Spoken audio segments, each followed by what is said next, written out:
आज की बैठक में मेरे साथ उपस्थित केंद्रीय गृह सचिव श्री गोविंद मोहन जी, आसूचना ब्यूरो के निर्देशक श्री तपन कुमार डेका जी, सचिव आंतरिक सुरक्षा श्री आनंद स्वरूप जी, श्री अनुराग गर्ग,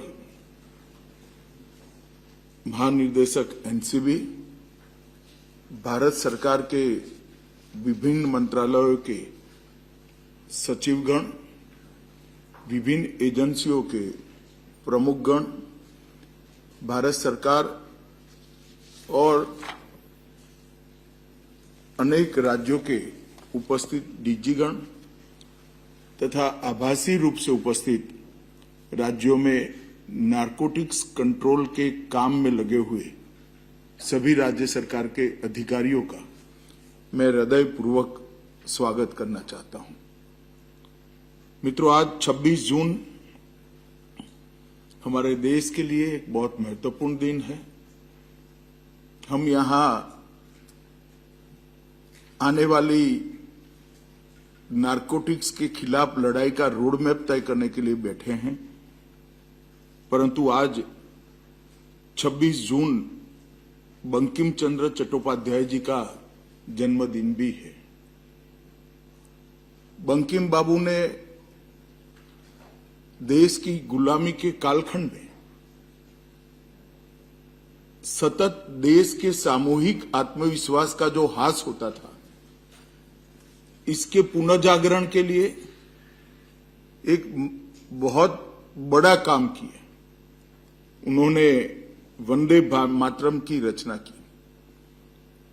वंदे मातरम का गान देश की सांस्कृतिक चेतना का एक प्रकार से देशभक्ति के साथ चित्रण करने वाला गान बना। और जब आजादी की लड़ाई चरम पर पहुंची, तब अंग्रेजों के खिलाफ लड़ाई का मुख्य नारा ही वंदे मातरम बन गया। इतिहास गवाह है कि देश के कई शहरों में, कई जेलों में फांसी के फंदे को चूमकर आजादी के दीवाने जब फांसी के मंच पर चढ़ जाते थे हंसते हंसते, उनके मुख से निकला हुआ अंतिम शब्द वंदे मातरम होता था। तो हम सब भारतीयों के लिए वंदे मातरम एक नारा नहीं है, वंदे मातरम एक गीत नहीं है, वंदे मातरम आजादी प्राप्त करने का आंदोलन का परिचय कराने वाला गीत भी नहीं है। वंदे मातरम भारत के पुनर्निर्माण का एक मंत्र है और भारत माता को फिर से एक बार विश्व भर में सर्वोच्च स्थान पर ले जाने वाला एक जरिया भी है। मैं आज के दिन बंकिम बाबू को हृदयपूर्वक विनम्रता से नमन कर याद करना चाहता हूं। 26 जून अंतर्राष्ट्रीय मादक पदार्थों के दुरुपयोग एवं अवैध तस्करी का निरोध दिन के रूप में भी मनाया जाता है। और उसी दिन आज हम 10वीं एनकोड बैठक के रूप में यहां एकत्रित आए हैं। मैं आज सभी देश के सभी राज्यों के पुलिस प्रमुखों को, चीफ सेक्रेटरियों को और यहां उपस्थित सभी सचिवों को ये कहना चाहता हूं कि संयोग का विषय है कि आज हमारा देश नारकोटिक्स के खिलाफ लड़ाई के ऐसे नाजुक मोड़ पर खड़ा है। आने वाले 3 साल तय करने वाले हैं कि नशा हम पर विजय प्राप्त करेगा या हम नशे पर विजय प्राप्त करेंगे। और मेरा आप सबसे विनम्र आग्रह है कि देश के आने वाले 100 वर्ष के भविष्य के लिए ये लड़ाई हमने जीतनी चाहिए, दृढ़ता के साथ जीतनी चाहिए और हमारे संयुक्त प्रयास से जीतनी चाहिए। ये लड़ाई कोई एक विभाग, कोई एक राज्य, कोई एक सरकार, कोई एक व्यक्ति लड़ ही नहीं सकता। इसके लिए सभी सरकारों को एक साथ एक मंच पर आना होगा और सभी सरकारों में सभी विभागों को एक मंच पर आना होगा। जनता को गाइड करने वाले, प्रेरित करने वाले संतों को भी जोड़ना पड़ेगा, देश का भविष्य तय करने वाले युवाओं को भी जोड़ना पड़ेगा और युवाओं पर घर में अपना रसूख रखने वाली हमारी मातृशक्ति को भी इसमें जोड़ना पड़ेगा। तभी जाकर इस लड़ाई के खिलाफ हम पूर्णतया सफल हो सकते हैं। मित्रों, किसी भी समस्या का समाधान अगर हम चाहते हैं तो मेरा मानना है कि सबसे पहले समस्या का स्वभाव जानना पड़ता है। समस्या का स्वभाव जाने बगैर इसके लिए बनाए गए उपाय हमेशा कारगर नहीं होते हैं और इस प्रकार की कठिन समस्या का समाधान अगर हम चाहते हैं तो उसके स्वभाव को हमने जानना पड़ेगा। मादक पदार्थों की समस्या केवल कानून व्यवस्था और सार्वजनिक स्वास्थ्य का मुद्दा नहीं है। यह देश की आंतरिक सुरक्षा, सामाजिक स्थिरता, आर्थिक हितों की रक्षा और हमारी युवा पीढ़ी के माध्यम से देश के भविष्य के साथ जुड़ी हुई समस्या है। इसलिए हमारे पास इस पर विजय प्राप्त करने के अलावा और कोई रास्ता बचा ही नहीं है। एक ही रास्ता है कि समस्या पर संपूर्ण विजय प्राप्त करना ये भारत के सभी राज्यों का एक सामूहिक लक्ष्य होना चाहिए। ड्रग तस्करी, संगठित अपराध, नार्को टेरर फाइनेंस और सीमा पार के आतंकी नेटवर्क के वित्त पोषण एक इस प्रकार से इवॉल्विंग नार्को टेररिज्म इकोसिस्टम भी बन चुकी है। तो हमारी देश की आंतरिक सुरक्षा के लिए, हमारे देश के अर्थतंत्र की सुरक्षा के लिए और हमारे देश की युवा पीढ़ी के भविष्य के लिए ये हमारे लिए बहुत जरूरी है कि हम इस पर संपूर्ण विजय प्राप्त करें। दुर्भाग्य की बात है मगर है, अटल जी कहा करते थे कि भूगोल नहीं बदल सकते हैं। हम डेथ ट्रायंगल और डेथ क्रिसेंट के बीच में हैं और ड्रोन आधारित ड्रॉप्स, समुद्री मार्गों से containerised cargo, darknet, crypto payment, order to delivery model, पार्सलों का उपयोग, ये सब तरीकों से ड्रग के कारोबार करने वालों ने हमारी लड़ाई को और कठिन बनाया। नार्को ऑफेंडर्स आज टेक्नोलॉजी से सक्षम बने हुए हैं, वो नेटवर्क आधारित बन चुके हैं और मल्टी डोमेन अपराध के रूप में भी आज हमारे सामने खड़े हैं। ये सभी चीजें ये लड़ाई को और कठिन बनाती है। इसलिए हमारी प्रतिक्रिया भी सामान्य नहीं होनी चाहिए। हमारी प्रतिक्रिया सामूहिक और संगठित होनी चाहिए। हमारी प्रतिक्रिया एक रोड मैप आधारित होनी चाहिए और उसमें आधुनिक इंटेलिजेंस लीड बेस्ड प्रतिक्रिया होनी चाहिए, टेक्नोलॉजी ड्रिवन अप्रोच होना चाहिए और नेटवर्क सेंट्रिक लड़ाई हमने करनी पड़ेगी। टेक्नोलॉजी ड्रिवन अप्रोच होना चाहिए और नेटवर्क सेंट्रिक लड़ाई हमने करनी पड़ेगी और रूथलेस अप्रोच के साथ आगे बढ़ना पड़ेगा। तभी जाकर हम ये समस्या के खिलाफ विजय प्राप्त कर सकते हैं। जब मैं रूथलेस अप्रोच करता हूं, कई मित्र मेरी बात का गलत अर्थ निकालते हैं। हमें ड्रग के व्यापार करने वालों के प्रति रूथलेस अप्रोच रखना है और ड्रग के विक्टिम जो है, जिनको आदत लग गई है, उनके प्रति सिंपैथेटिक अप्रोच रखना है। हमारी सद्भावना ही वो बच्चों को फिर से सामान्य जीवन के साथ जोड़ सकती है। उनको अंगुली पकड़कर हमने सही रास्ते पर ले जाने का काम करना पड़ेगा। आज जो एनसीबी द्वारा प्रेजेंटेशन किया गया, मुझे याद है, मैं श्री अनुराग घर को हृदय पूर्वक बधाई देना चाहता हूं, बहुत बहुत बधाई देना चाहता हूं, क्योंकि इन्होंने सभी राज्यों से, सभी स्टेक होल्डर डिपार्टमेंट से अनेक मीटिंग कर गृह सचिव और गृह मंत्रालय के साथ अनेक मीटिंगें कर ये प्रस्तुतिकरण को तैयार किया है। ये प्रस्तुतिकरण को मैंने भी बहुत बारीकी से देखा है। बहुत स्पष्ट 4 स्तंभों के अंदर हमारी लड़ाई को व्याख्यायित किया गया है। हर स्तंभ के अंदर उसके उपस्तंभ तय किए गए हैं और हर एक उपस्तंभ के अंदर लक्ष्य और ये लक्ष्य प्राप्त करने की तिथि को भी चिन्हित कर दिया गया है। तो अब किसी भी स्तर पर कोई कंफ्यूजन नहीं है। फिर भी 1 साल के बाद ये सारी योजना को हम पुनर्निरीक्षण करेंगे और रीडिफाइन कर अंतिम 2 साल की लड़ाई के लिए हम आगे बढ़ेंगे। परंतु 1 साल तक ड्रग के खिलाफ लड़ाई का हमारा ये रोड मैप फाइनल है। इसमें किसी ने कंफ्यूजन नहीं रखना चाहिए और एक प्रकार से यही रास्ते पर हम आगे बढ़ सकते हैं। मित्रों, आज ड्रग विनिष्टीकरण पखवाड़ा का ई शुभारंभ भी हुआ है।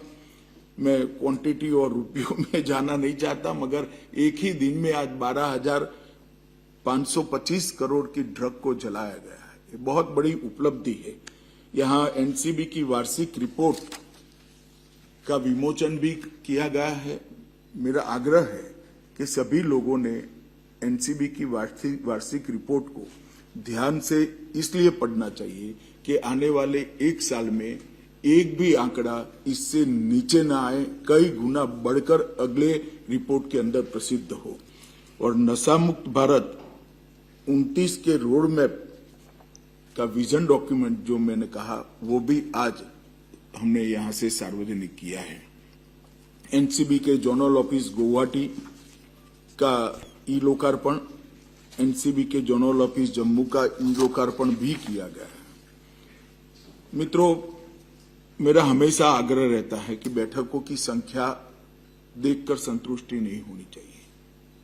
बैठकों का आउटकम क्या है, परिणाम क्या निकला है, वो देखकर हमने संतुष्टि करनी चाहिए।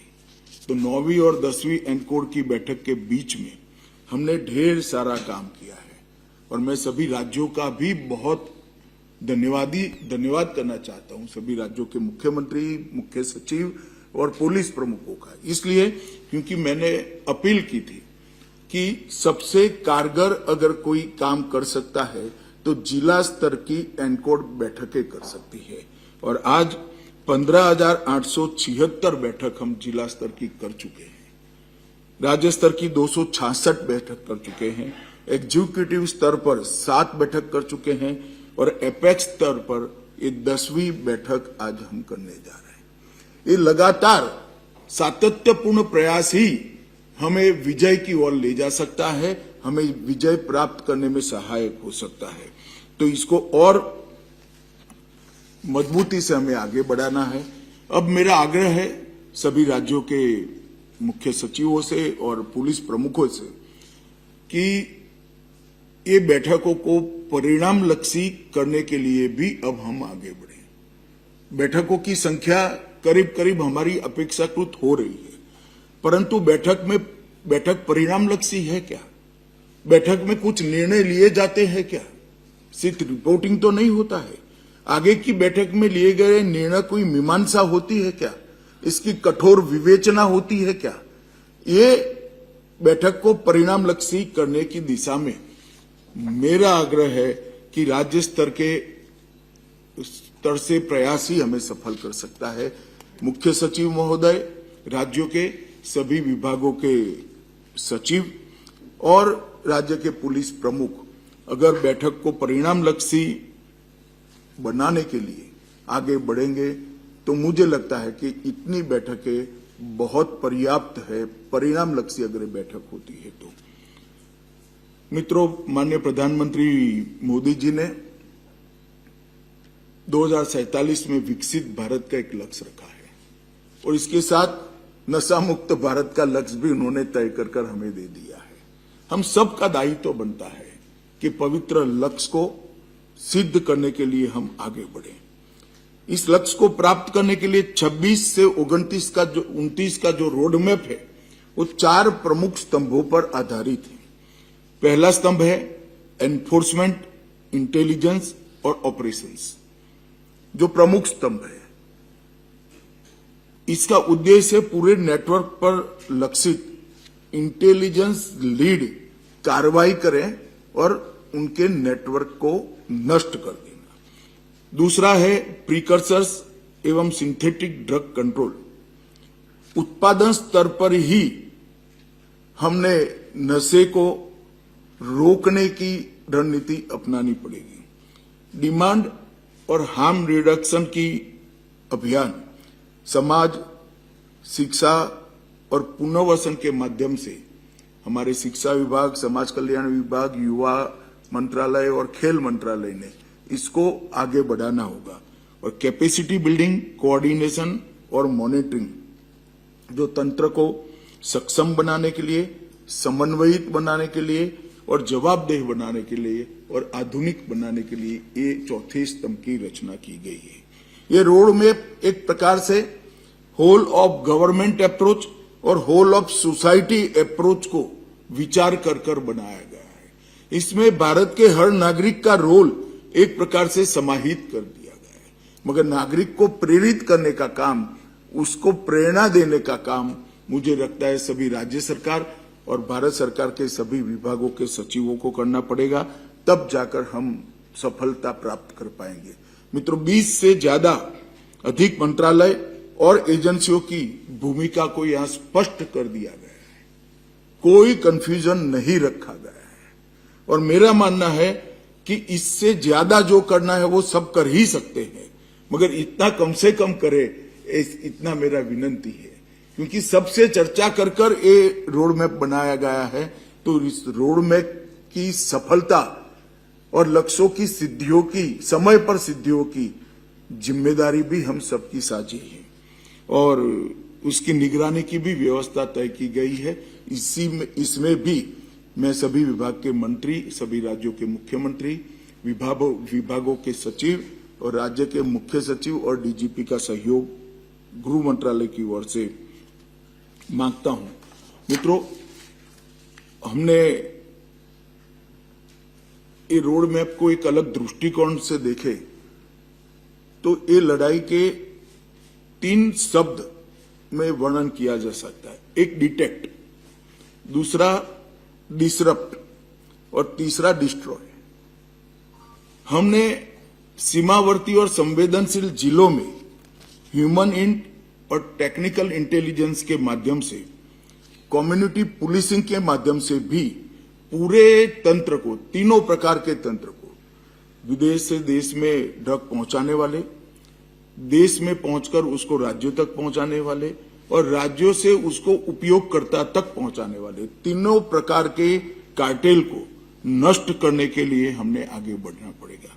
डार्क वेब मॉनिटरिंग, हवाला, क्रिप्टो ट्रांजैक्शन, जहाज और एयरपोर्ट का, मतलब पोर्ट और एयरपोर्ट का उपयोग, वहां पर हमने बहुत क्षमता के साथ हमारी आर्थिक विभाग की, अर्थ फाइनेंस की सारी एजेंसियों ने इस पर समन्वित तरीके से काम कर एक साझा कार्यक्रम तैयार करना पड़ेगा और जब्ती डेटा के आधार पर सबने क्राइम मैपिंग कर इसको हर 3 माह में रिव्यू करना पड़ेगा। जब मैं डिसरप्ट कहता हूं तो उनके सोर्स, ट्रांजिट, फाइनेंस और लीडरशिप हर लेवल पर हमने कानून के तहत आघात करना पड़ेगा।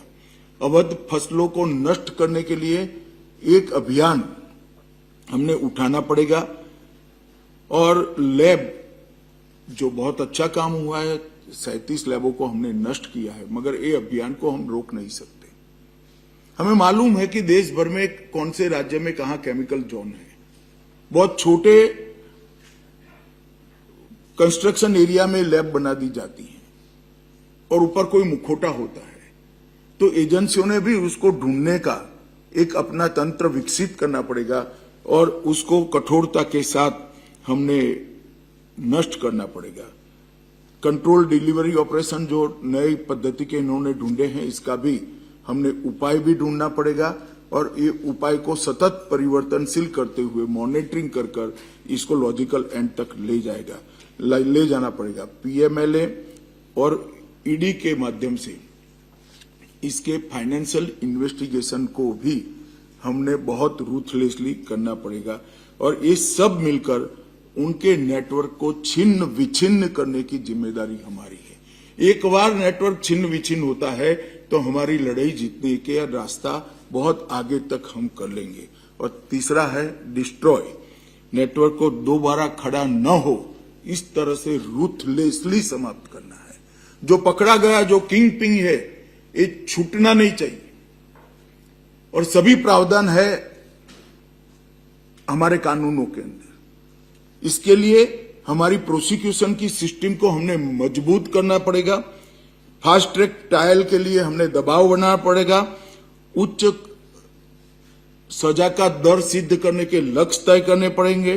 डी एडिक्शन और रिहेबिलिटेशन, इसके माध्यम से हमने सप्लाई साइड को कम कर कर भी इनको डिस्ट्रॉय करने की दिशा में आगे बढ़ना पड़ेगा। तो ये तीन शब्द जो है, डिटेक्ट, डिसरप्ट और डिस्ट्रॉय, ये तीन शब्द के आधार पर ये पूरे रोड मैप की रचना की गई है। इसमें अनेक बिंदु हैं, अनेक लक्ष्य निर्धारित किए गए हैं, मगर रोड मैप की महत्वपूर्ण बात है एक भी लक्ष्य अपनी तिथि तय किए बगैर का नहीं है। तो हमारा दायित्व है 3 साल के मासिक लक्ष्यों में इसको हम विभाजित कर दें और हम सब मिलकर ये लक्ष्यों की पूर्ति के लिए आगे बढ़ें। मित्रों, नरेंद्र मोदी जी के नेतृत्व में भारत सरकार के सभी मंत्रालयों ने, वित्त विभाग जिसकी जिम्मेदारी है, कानून जिसके अंतर्गत बना है, और गृह विभाग जो जमीन पर इसको थाने तक ले जाने में क्रियान्वयन की भूमिका अपनाते हैं, और सभी राज्य की पुलिस, हमने मोदी जी की जीरो टॉलरेंस की नीति को जमीन पर उतारने के लिए सामूहिक रूप से आगे बढ़ना पड़ेगा। जब तक यह व्यापार के स्वरूप को हम नहीं समझते हैं, ये नए नए रूप में उभरता रहेगा। इसलिए बड़े एनडीपीएस के मामले में वित्तीय जांच को राज्य के पुलिस प्रमुखों ने कंपलसरी करना पड़ेगा। प्रोसीड ऑफ क्राइम पहचान, फ्रीज करना, सीज करना और उसको जेल के बाहर न आने देना, वहां तक की पूरी प्रक्रिया एविडेंस बेस्ड और आधुनिक तकनीक से लैस करनी पड़ेगी। और प्रोसिक्यूशन के लिए बहुत सारा कैपेसिटी बिल्डिंग करने की जरूरत भी मुझे दिखाई पड़ती है। गृह मंत्रालय ने सभी हाईकोर्टों के साथ भी इसको टेकअप किया है कि इसके स्पेशल कोर्ट्स बने, कोर्ट्स के न्यायमूर्ति की संख्या पर्याप्त मात्रा में हो और सजा करने के लिए डे टू डे बेस पर केस चलाने के लिए जो बड़े केस है इसको प्रायोरिटी दिया जाए। ये भी हम कर रहे हैं, मगर जब तक रियल टाइम शेयरिंग सुनिश्चित नहीं करते हैं, फॉलो द मनी ट्रेल, ये हम नहीं कर पाएंगे।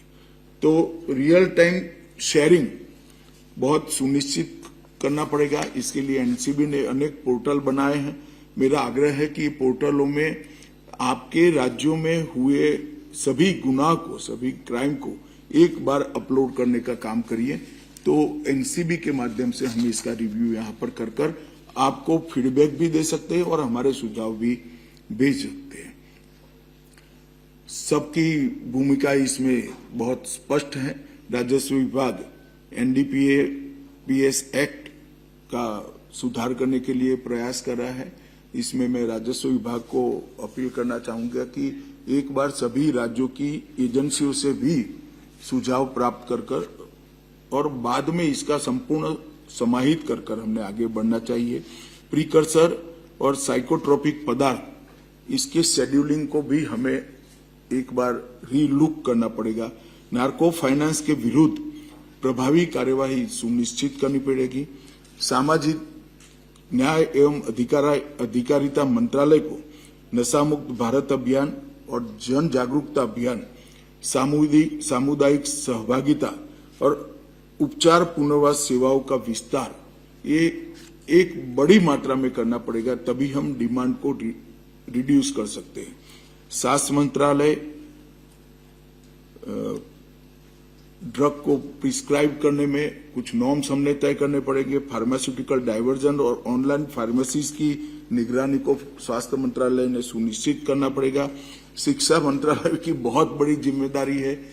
प्राथमिक शिक्षा, माध्यमिक शिक्षा और उच्च शिक्षा, ये दोनों विभागों ने ड्रग फ्री कैंपस का फ्रेमवर्क एडॉप्ट करना पड़ेगा। शुरुआत में इसको धीरे धीरे सबकी सहमति से एक कंसेप्ट को आगे बढ़ाते हुए अभिभावकों की जागरूकता, शिक्षकों की जागरूकता ये भी सुनिश्चित करनी पड़ेगी। जैसे कोई भी बच्चा ये लत में फंसता है तो वो अभिभावक ही रिपोर्ट कर दे, वो शिक्षक ही रिपोर्ट कर दे और समय पर हम उसको वापस लाने का प्रयास किया जाए। 500 मीटर ड्रग फ्री जोन्स विकसित करने का जो लक्ष्य है उस पर ज्यादा काम करने की जरूरत है और पैनी नजर रखने की भी जरूरत है। युवा कार्यक्रम और खेल मंत्रालय, आप खेल अवसंरचना बना ही रहे हो तो सर्वे में जो जिले ड्रग से ज्यादा प्रभावित आते हैं इसकी प्रायोरिटी अगर वहां शिफ्ट करते हो तो ड्रग मुक्त जिले बनाने में हमें बहुत बड़ी सफलता मिलेगी। एनसीआरबी, एनएफएसयू, डीएफएसएस, I4C और नेटग्रिड इस सब ने कार्टेल आइडेंटिफिकेशन के लिए अपने अपने स्तर पर बहुत सारे काम करने पड़ेंगे। राज्यों से भी मेरी कुछ अपेक्षाएं हैं, मैं जरूर बताना चाहूंगा। सबसे पहले ANTF को फुल टाइम बनाई जाए, डेडिकेटेड रिसोर्स इक्विप और अकाउंटेबल यूनिट के रूप में इसको परिवर्तित करने के लिए राज्यों के पुलिस प्रमुख ने काम करना। मेरा विनम्र अनुरोध है सभी पुलिस प्रमुखों को कि ANTF में ज्यादा चार्ज वाले अफसर रखकर इनके कंसंट्रेशन को, उनके समय को विभाजित नहीं करना चाहिए। ANTF का काम अति महत्वपूर्ण काम है, वहां फुल टाइम ऑफिसर, सक्षम ऑफिसर को रखने का हमने प्रयास करना चाहिए। दूसरा, कॉमर्शियल क्वांटिटी के मामले में फाइनेंशियल इन्वेस्टिगेशन तथा बैकवर्ड फॉरवर्ड लिंकेज ये हमारी इन्वेस्टिगेशन का अहम हिस्सा होना चाहिए। इसके बगैर हम तंत्र नष्ट नहीं कर सकते। हो सकता है कि कुछ आंकड़े तो बढ़ा लेंगे, कुछ ज्यादा लोगों को पकड़ लेंगे, मगर उनके तंत्र को संपूर्णतः समाप्त करना है तो कॉमर्शियल क्वांटिटी के मामले में फाइनेंशियल इन्वेस्टिगेशन और बैकवर्ड फॉरवर्ड लिंकेज का इन्वेस्टिगेशन ये कंपलसरी करना चाहिए।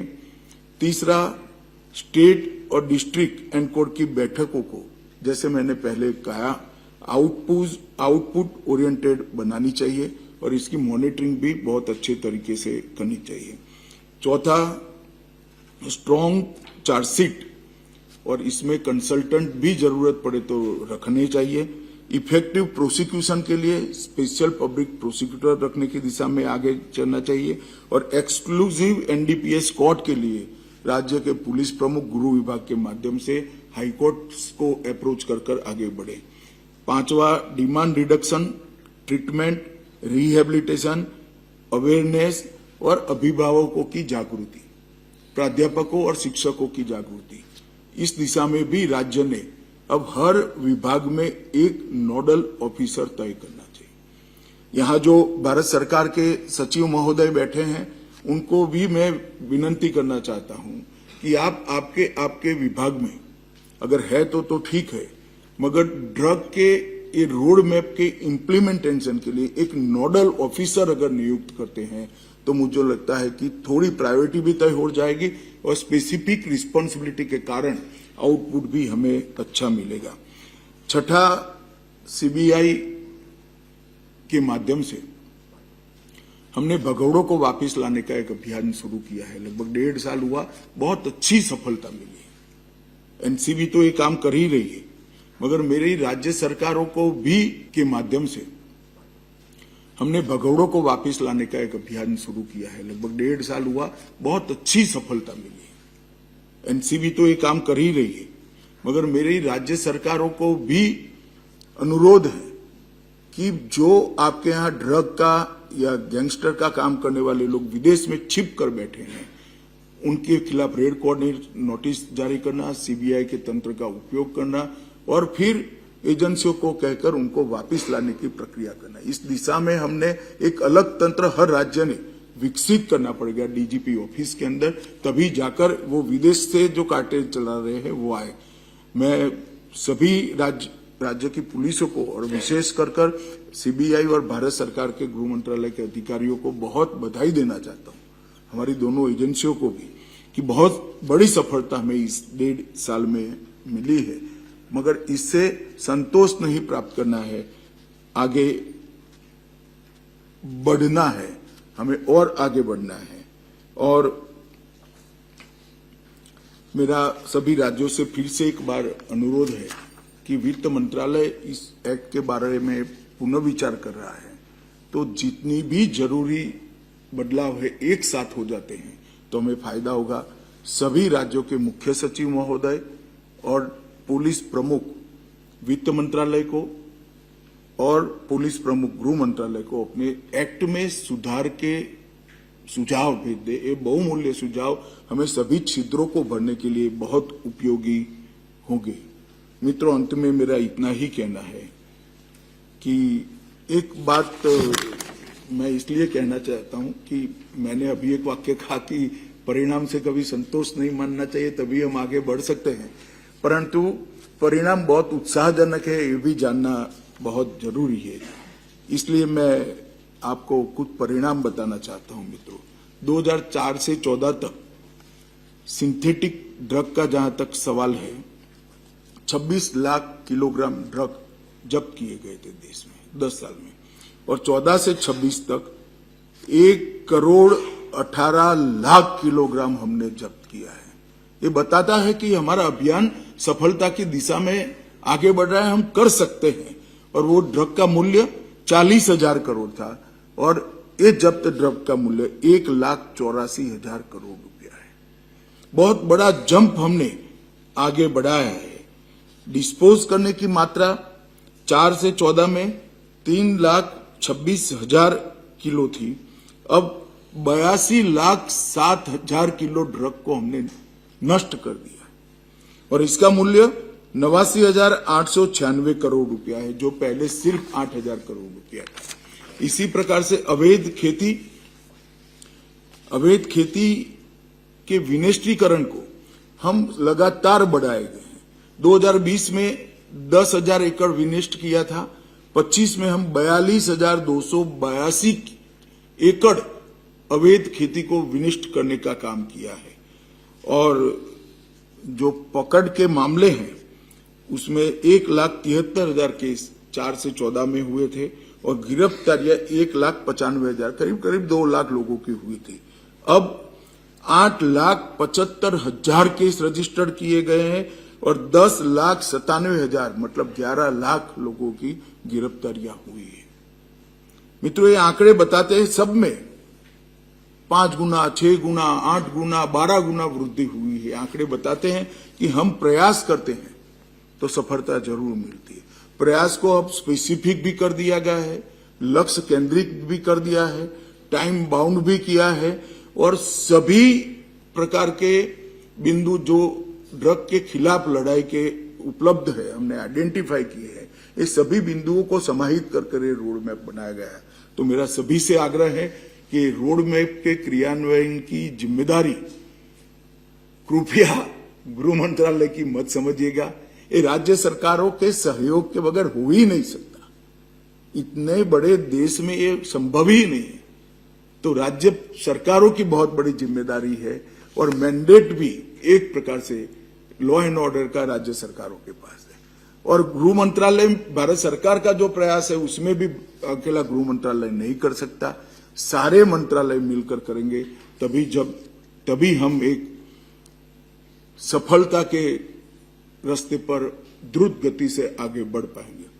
मित्रों, दुनिया में कई देश ऐसे हैं जिन्होंने इस लड़ाई के खिलाफ अपने हथियार डाल दिए हैं।